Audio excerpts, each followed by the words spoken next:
Hey guys, this is Northville Tech. In this video, we're gonna learn how to view your saved restaurants in Grubhub. If you don't have a Grubhub account, we will put the link on the description below for you to sign up, and get $10 off your order of $15 and above. However, if you already have an account, just open the website, then click on Sign In. Then sign in with your email and password. Once you're signed in, you will see a section for your account at the upper right corner of this page. Click on the drop-down arrow beside your account name. On the drop-down list, you will see several options.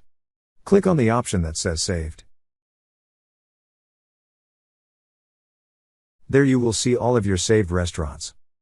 That's how you view your saved restaurants on Grubhub. Thank you so much guys for watching, and if you have not yet subscribed to our YouTube channel, please subscribe to our YouTube channel as we create tech videos almost every day. Also check out our website northvilletech.com for great tech articles, and our recommended resources in the description below for various sign-up bonuses.